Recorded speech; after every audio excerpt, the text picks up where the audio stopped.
Hey, just a heads up that the following content may be disturbing or triggering for some listeners and is not appropriate for children. Please take care of yourself and others who may be listening with you. Welcome to the Bonus Babies Podcast, a show that has no easy answers, only hard questions. I'm at a point in my life where I am not going to be silenced anymore. I went through a period of time where I was silenced and I made myself small in order to be in rooms with other people, or I was just worried about how the reaction was going to be. And I said, no more. I'm not going to do that for anybody. I'm not going to, make myself small to try to appease people. So I, decided that it was important for me to come here and speak about the abuse that I endured. Can you tell me what you call the kids who you've cared for over the years? We feel that the children that we receive coming into our home are bonuses. So we call them bonus babies. I love that. This is your host, Jayne Amelia Larson, and I'm a CASA, a court-appointed special advocate volunteer for youth in foster care. Yeah, I know it's a mouthful. In the same way a CASA works, I explore all things in the foster care maze by talking to kids, parents, caregivers, attorneys, social workers, therapists, really anybody and everybody who will speak to me to keep the conversation open and the information flowing about all things CASA. Hi there, this is Jake Eberly, the producer of the Bonus Babies podcast, and today Jayne Amelia speaks with America Gutierrez. America is a passionate advocate for mental health, firmly guided by the belief that our voices are our most potent tools. With unwavering determination, she fearlessly shares her personal journey. When she was 10 years old, she and her siblings, including her teenage pregnant sister, were placed in foster care when her grieving and depressed mother was no longer able to take care of them.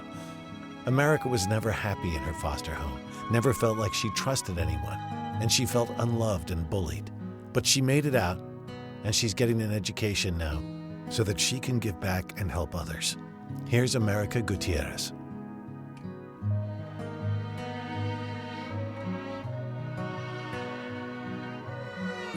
I'm here with America Gutierrez. Could you say your name for me? America Gutierrez. I love it. Okay, good. All right, can you tell me a little bit about yourself? I know you're in LA now, or you're from LA, but you have your family of origin. You're originally from Mexico, right? Tell me a little bit about that. Yes. So I am the daughter of both Mexican immigrant parents who came to the U.S.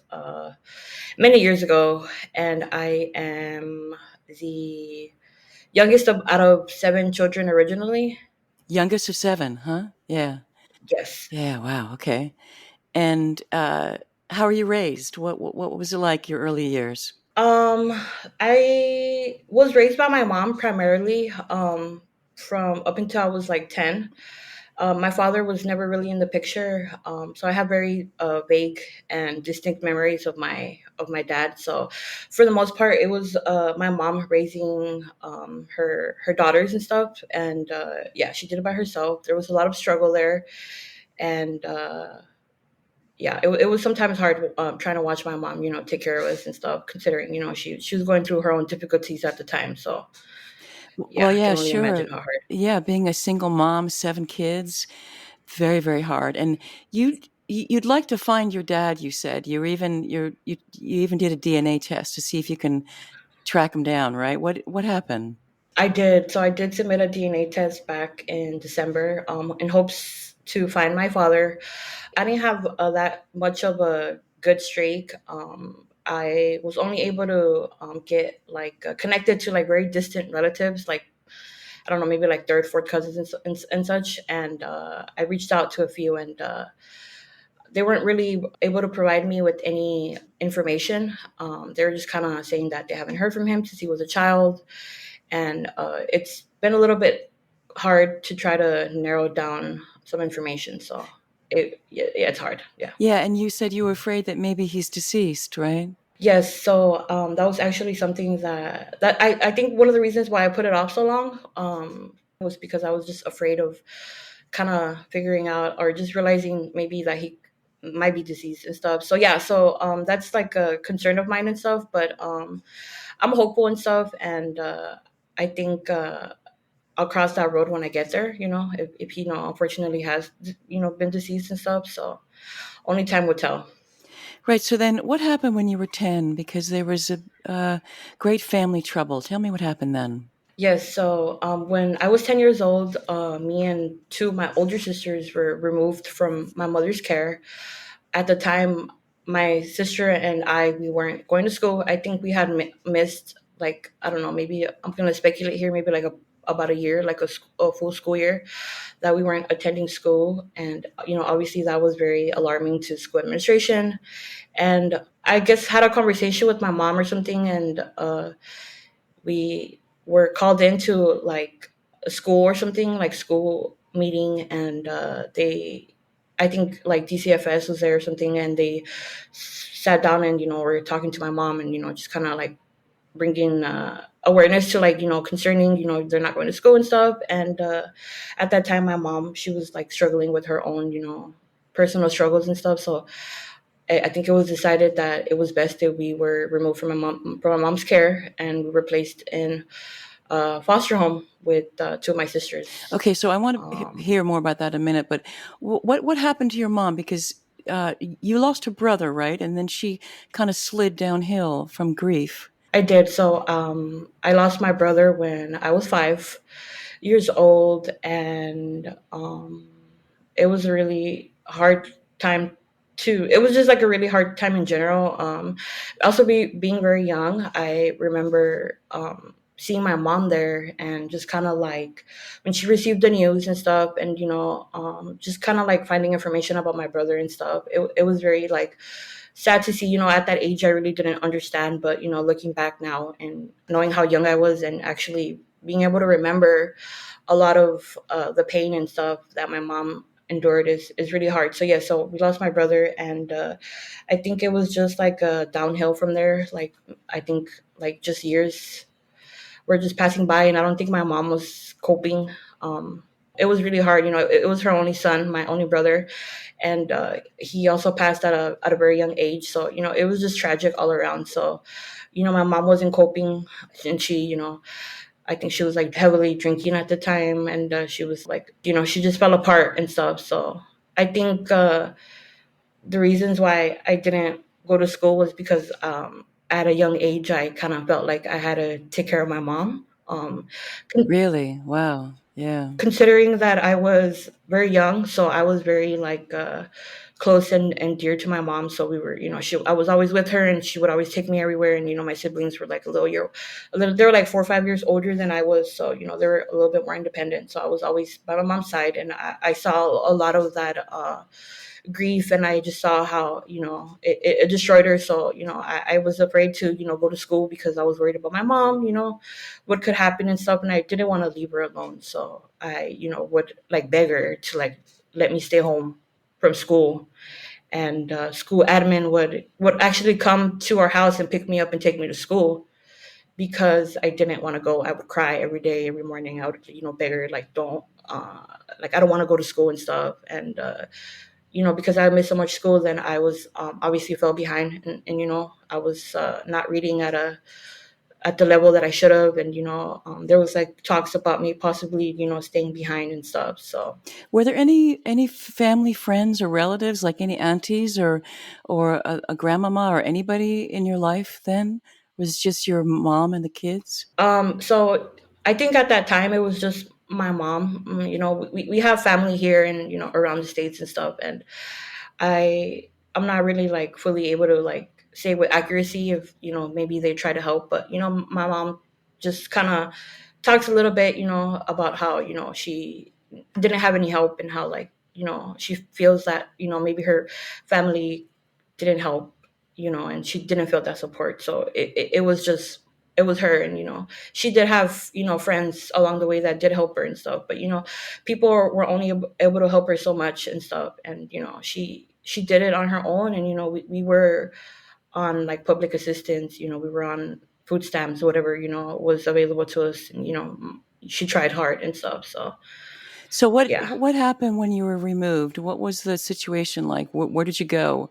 Can you track that for us? Yes. So when we were removed, we were taken in. We went to DCFS, and we were there for a few hours. So prior to us being taken away, my mom asked the worker that removed us to please try to find a place where we can all be. So me and my two older sisters and my one of my older sisters, she was pregnant.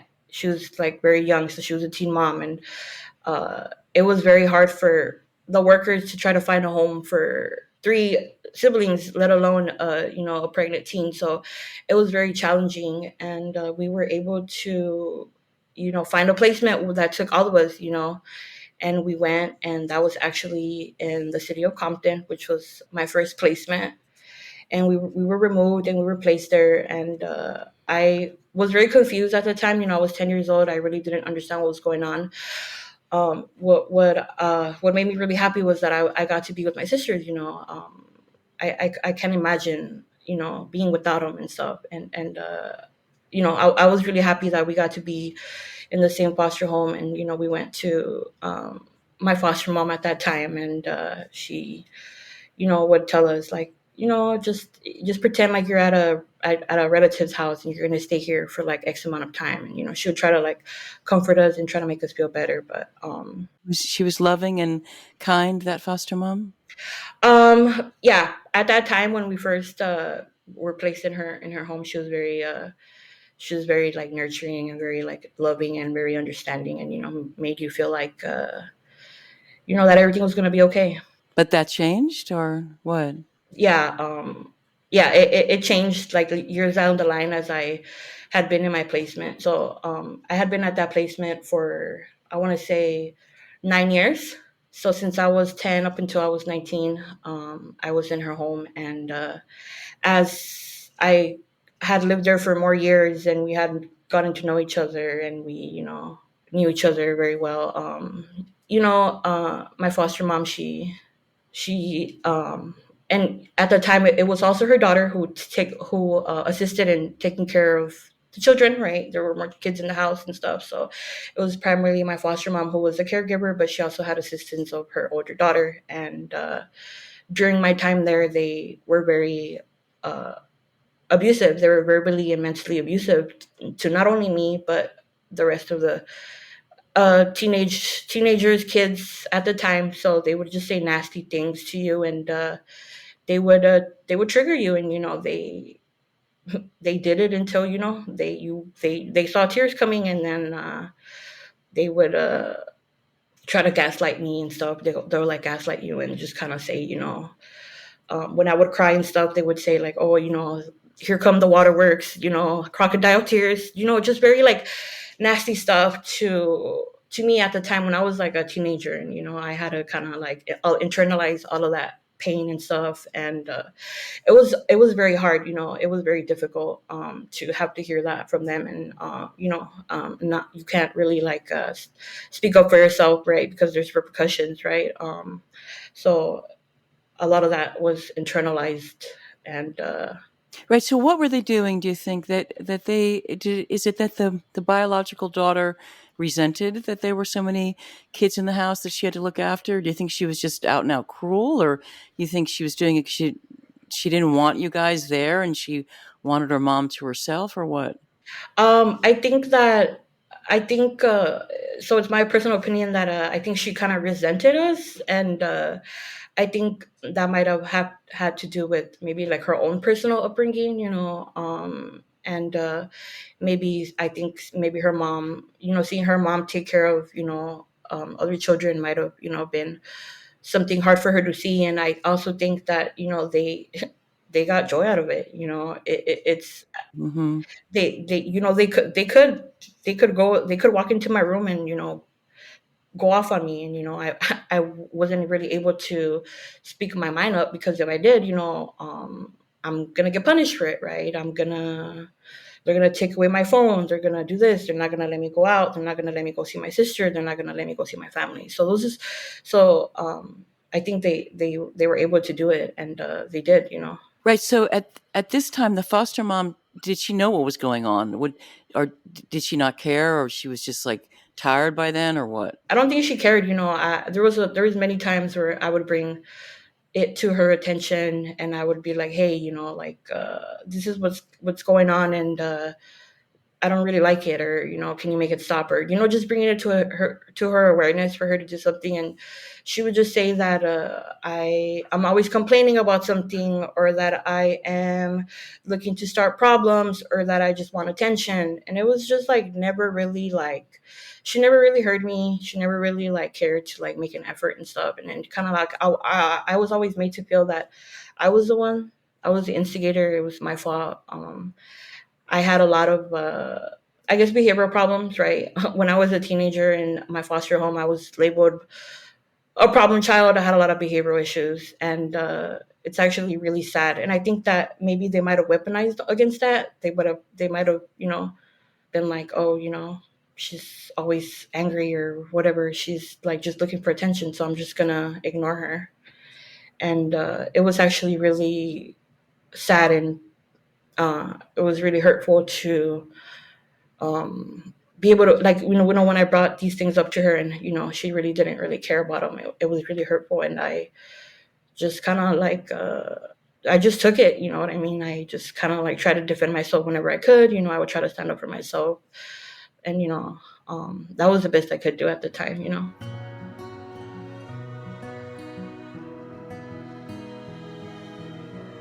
And what about your social worker or your attorney? Was anybody involved? Was there anybody for you to talk to? Did you have a CASA? You probably didn't, right? No, I did not have a CASA, but I did have a county social worker who I saw once a month. And then we also had a social worker that was through like the agency where we were placed. So we would see them like once a week, and they were aware of the issues going on in the house. And they also knew that a lot of the girls there would complain, and they would just, bring awareness to the situation. It would be like, hey, I don't think this is okay, or like, I'm going to bring this up to you to see what you can tell me. And they would just kind of tell us to like put our head down. And, we already knew how our foster mom's personality was. So they would just kind of be like, oh, you know how they are. Just try to keep your head down. Like, don't talk back.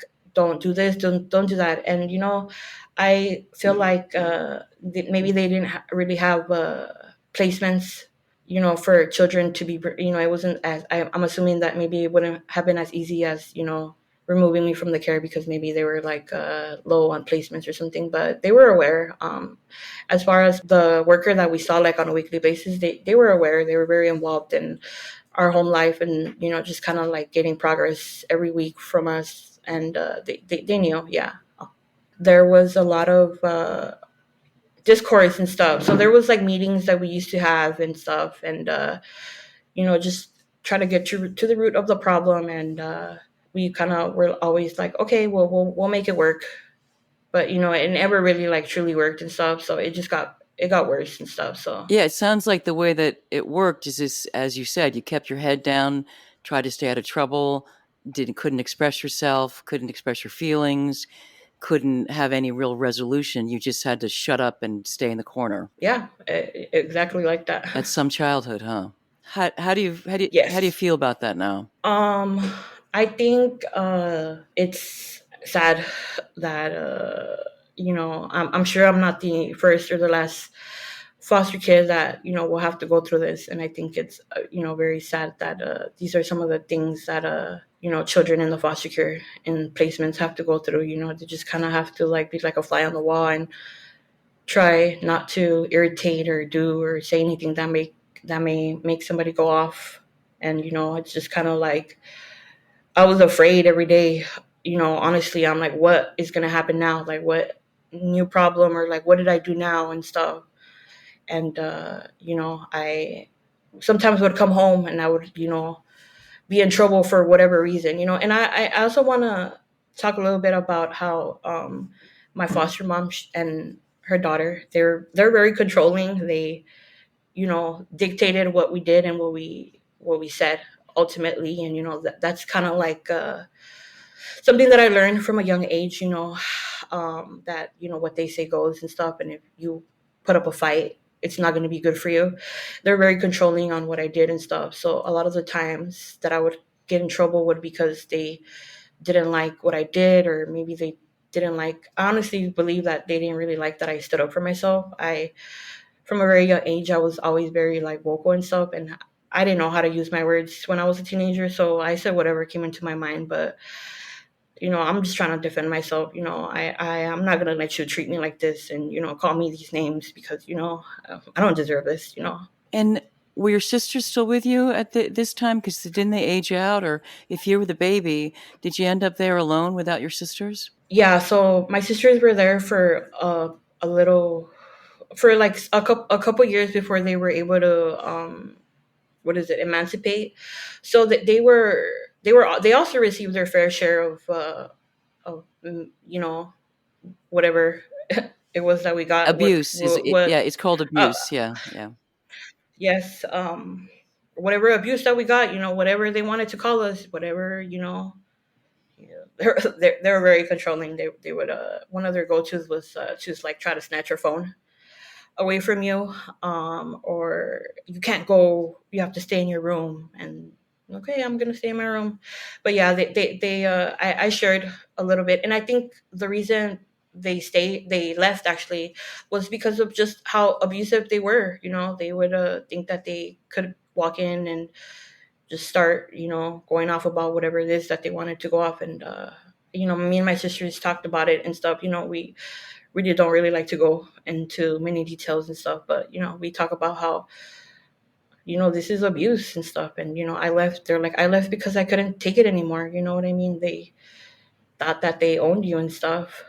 And where was your mom then? Did you get to see her? Was there vegetation? Did she disappear? What happened? My mom was always in the picture. We were always granted visitation rights from the court, so we were always able to see her. We would see her like on a regular basis, so she was always very present.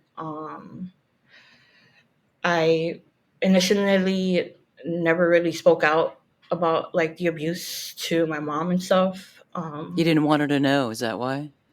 Yeah, I didn't want her to know. And at the time, she thought that we were in a good placement, and she thought we were getting our needs met, and we were okay. So I was also very young, and I didn't know. I was scared to like say anything. I'm like, oh, like what if I'm ruining like our best shot that we got at a good placement? And my mom, she was aware and stuff of what was going on. And she would say like, speak up, and like tell your social worker. And I'm like, I am telling my social worker. They're just telling me to keep my head down and to just like stay out of trouble.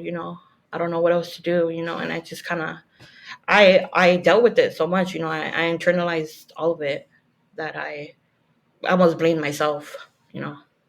How has it affected you now? Do you think how you were raised in your adolescent years? How is that showing up now for you? It definitely had like a very like negative impact on my mental health overall. I grew up thinking that I was all these things that they would call me and stuff, and they were very like derogatory, and they were very like abusive. And I thought that I didn't matter. You know what I mean? I felt so much shame for everything that they said, and I believed it. They would they would call me like a drug addict, and they would say that I was going to be a low life for the rest of my life, and that I wasn't going to be anything, and that whenever I would like get emotional when I would speak up about these things, it would be like, here come the waterworks, here come the crocodile tears. And I'm like, wow, like I'm never gonna speak up about it again to you, especially. So I internalized all of it. I grew up thinking that I wasn't good enough, and those memories were stuck in my head. And even are stuck in my head now. And I did struggle a lot, after I had already turned 21 out of the system. I had already been out of the system, and I I just kind of like went through a period of time where like I was just stuck in that time frame where like I was living in my foster home, and I would replay And I was just, tormented and haunted by like everything that I went through. And, it was really hard, honestly. I struggled a lot. And, now, I can say that I've gone to therapy and I've done a lot of healing, and I've been able to process and work through these very uncomfortable emotions. And I've essentially forgave myself, and it wasn't my fault. It wasn't my fault that I had this experience, and nobody should ever feel like they did something to deserve it. America, you're very brave to talk about this. I can see how difficult it is. I can see how painful it is. It's super fresh still. You're a very young woman and you're just coming out of all this. And I know you can. I just want you to know that. And I mean, just the fact that you're even talking about this with me is just awesome. You're super brave. And um, I really appreciate it. I think that there are kids listening and they will hear themselves in you and they will know that what's happening to them is not right. And they need to find an adult who they trust and say, I'm not in a good place. I'm not being well treated. I need to move. I need help. And I know that's really hard for kids to find. And you didn't, apparently you didn't have anybody, not even a teacher, right? You didn't have anybody who could help you. No, I did not. How come? How come? Why was there nobody? There wasn't a coach, there wasn't a teacher. You were in school then. What was going on in school? I was actually doing, so I was, since I mentioned earlier that I was in reading, I was in writing at a grade level, and I just kind of had like, I think I had like extra like tutoring in school and stuff, like during class and stuff. And I never really like met anybody that I can actually fully trust, to be completely honest with you. There was never somebody that walked into my home and I felt like I could really trust them. I felt like I just kind of had to say that I was doing okay, and I would have to tell people what I thought they wanted to hear. And I never really felt like I could really like open up and be transparent with people about these things that were going on in my home at the time. That's just exhausting. I mean, having to wear all that armor all the time. Yeah, it definitely was exhausting. That it was it took a toll on me mentally. I was very depressed from a very young age, and I was just acting out, and I was getting in trouble at school. I was ditching. I was smoking weed from a very young age, and and now that I look back on it, all I see was a child that was obviously going through something very like traumatic, and these are signs that something's not right, right? And I just feel like I never really was like nobody ever like, I don't know, realized that this is a child that's obviously hurt and stuff. I had therapy and stuff, and it was okay at the time. It was just kind of like, I don't want to talk about my feelings. Why are we doing this? Like nothing's gonna change. So at that time also I had learned to like internalize all my feelings. So that was not something that I was very open to talking about. And I didn't for a long time. I just kept it all in. Right. So what's your life like now? Are you in college? Did you graduate from high school? Are you in love? What's going on? So yes, I did graduate from high school, and I will be returning to school. I'm hoping to get my bachelor's in psychology. And I'm returning to school in the fall of 2024. Yay! Yay! Um, yes, I am at a place where I feel like I am very stable. Since I was very young, my home life, and to getting to this point was like instability. That's kind of all I knew, and that's kind of all I craved, growing up. And I was like, oh, I can't wait until I have like a stable home. And I also, along my journey of getting here, I also went through a lot of periods of homelessness. From the time that I was 19 up until 21, I was homeless on four different Wow. occasions. So how did you live? How did you live, America? What did you do? uh So I was, at the time I was living with my sister. I lived with my sisters for a short period of time. I lived in motels with my sister. We got kicked out. I was living with my friends. My friends would let me stay. So you're couch surfing, right? Wherever you could crash. Exactly like that. And it was very hard. And when I turned 21, I was actually homeless because my initial arrangement that I had put in place for when I turned 21, it unfortunately didn't. It fell through, and I wasn't able to live there anymore. So I was freshly turned 21, and I was scrambling to try to look for housing, and there's housing for former foster youth and current foster youth. And it was very exhausting, and it was very difficult to try to navigate those systems and these programs. And it was very hard that, I almost gave up entirely because I was so tired of like fighting and like another thing that I have to go through and stuff. And but now I'm more stable now. I have my own apartment. I going back to school. I was working for a nonprofit here in the city of Los Angeles, mental health. And I was assisting TAY youth, connect to resources. Right, transition age youth. Those are kids that are aging out of the foster care system. Yes, so I worked with the TAY, and I would, do like lower level case management, and I would try to connect them. And I actually had to leave my job because it was really triggering for my mental health. There's a lack of resources, which I don't really understand because the federal government and state government pours millions and millions of dollars in funding. Millions and millions and millions and millions and millions of dollars, and somehow there's not enough money. Yes.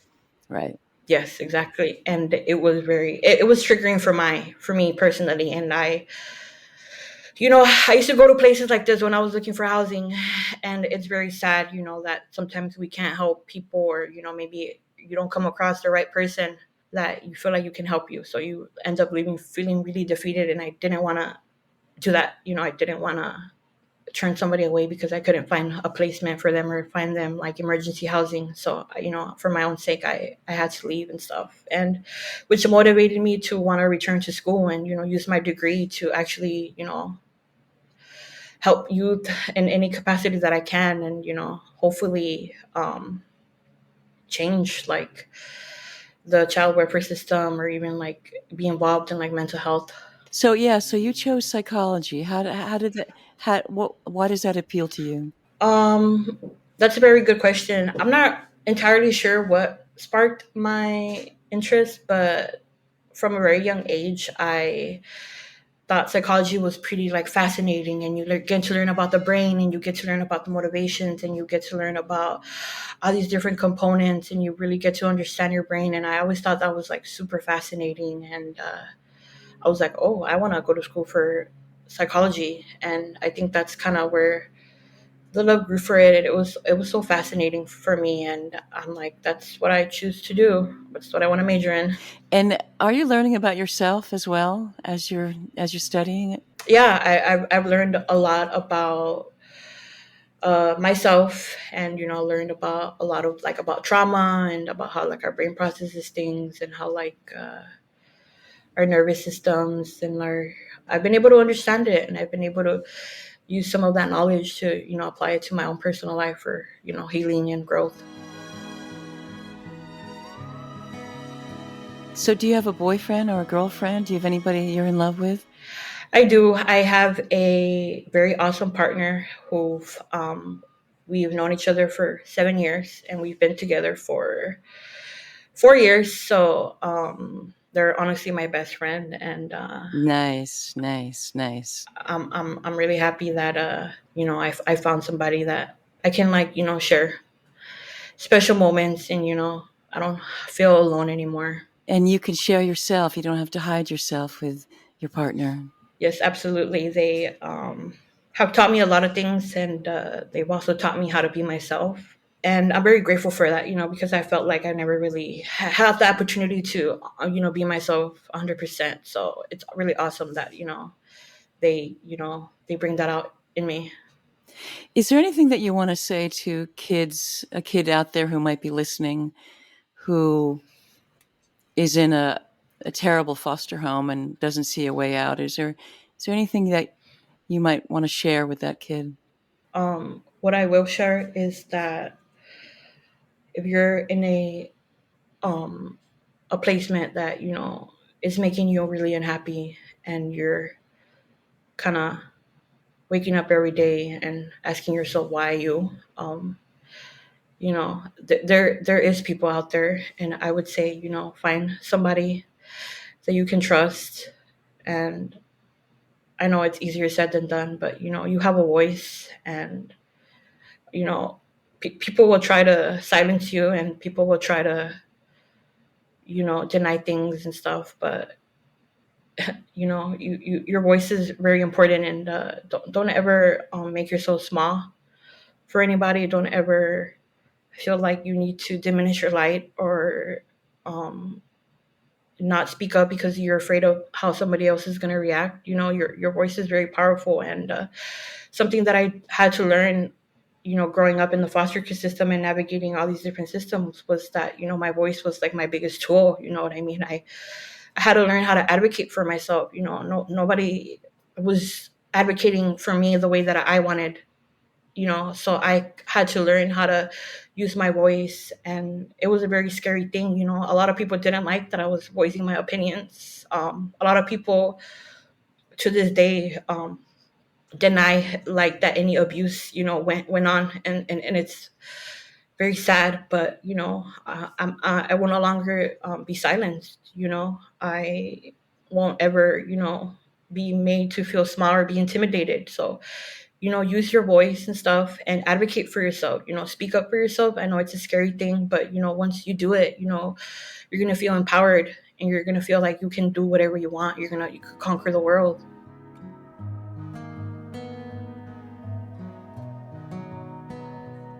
Okay, I want to ask you one last thing that I ask all my guests. And what is the one thing that no one would ever know about you unless you told them? um I'm trying to think right now. Something that nobody would know. I think that, actually, no, I can't really think of anything right now. Really, nothing. Okay. uh yeah. So what was the question again? I'm The, sorry, I the blanked. the question is there something about you that no one would ever be able to guess, or they wouldn't know unless you told them? um uh I probably, no, I can't think of anything. I love that. I think you're the first guest that's ever said that. That's fabulous. It's like, nope, I got nothing. No, I'm all good. Okay. Yeah, sorry. All right. You know what? You'll probably think of something afterward.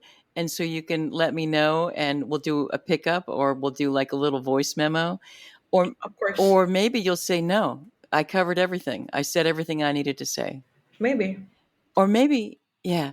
Well, actually, I'm going to ask you one more time. Is there anything else you want to add? I really appreciate you doing this.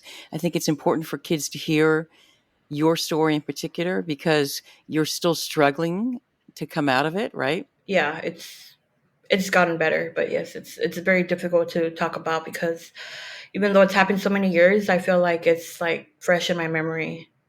Yeah. So is there anything else, America, that you'd like to say to America? When you initially reached out to me, I was very like overwhelmed, and I was very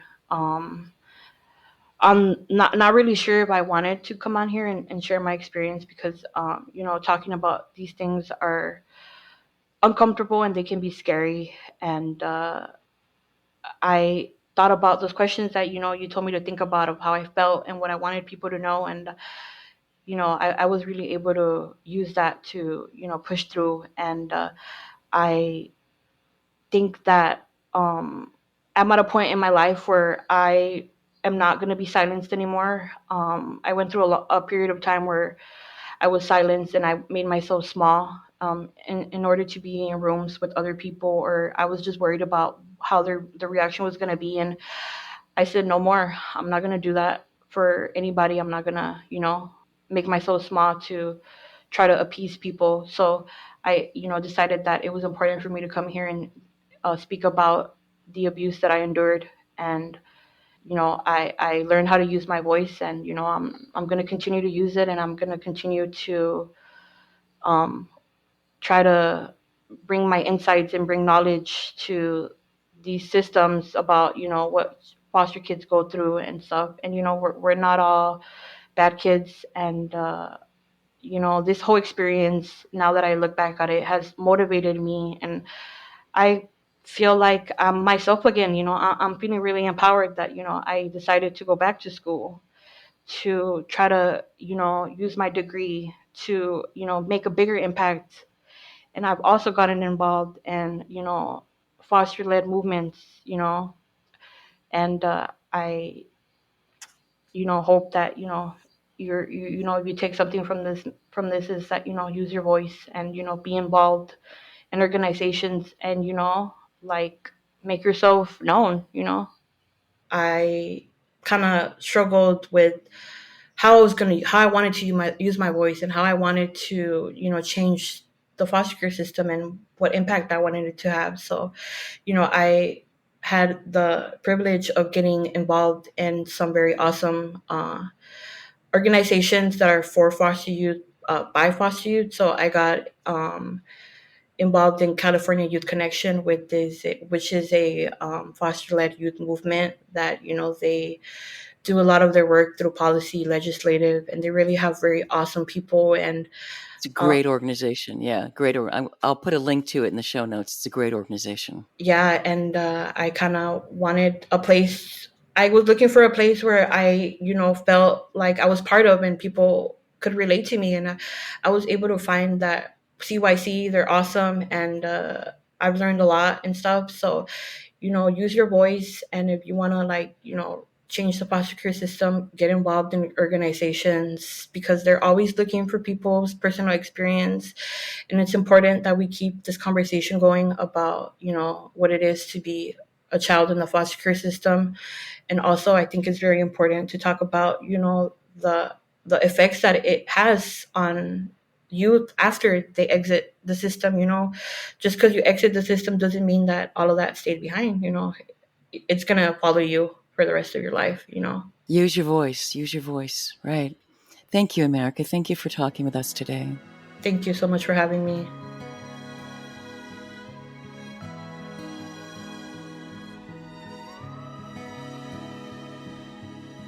Earlier in the conversation, you asked what someone would never know about me, and as I told them, at first I wasn't able to come up with an answer, but I did give this question some thought, and I'd like to share. I consider myself to be an observant individual with introverted tendencies. I've always found comfort in quiet contemplation, and I have a knack for noticing subtle details in my surroundings that are often unnoticed by individuals. I'm always scanning, I'm always watching the room.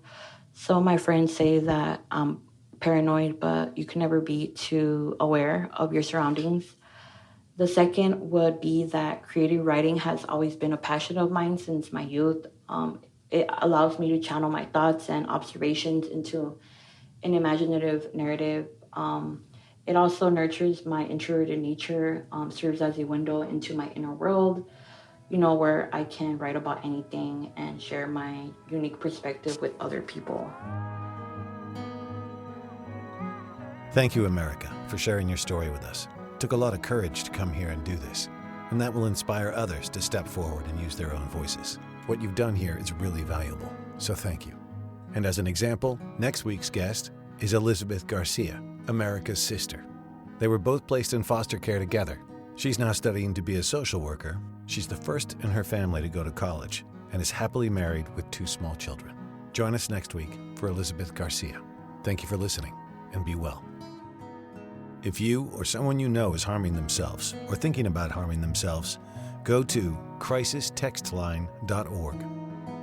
If you see something, say something. If you suspect a child's health or safety is jeopardized in any way by parents or anyone else, Contact the Child Protective Services Agency in your county. 24-hour hotlines are staffed by trained social workers who will help you through the process, and you can do so anonymously. In California, you can call the Child Protection Hotline at 800-540-4000. So if you see something, say something. You might be saving a child's life. If you want to know more about becoming a CASA anywhere in the country, go to nationalcasagal.org. And in LA, casala.org. And if you want to know more about becoming a foster parent, check out the National Foster Parent Association at nfponline.org. There's also faithfosterfamilies.org and adoptuskids.org. There's tons of other information online as well, so you can just hunt around. We also want to thank the supremely talented Christina Apostolopoulos for her beautiful original music. You can find her music on Spotify or Instagram at Christina Aposto. And also thank you to Yukon Har for his engineering. Thanks for listening, and if you like what you hear and you find it as valuable as we do, please rate us and hit subscribe. You can also make a donation at bonusbabies.org. See you next time.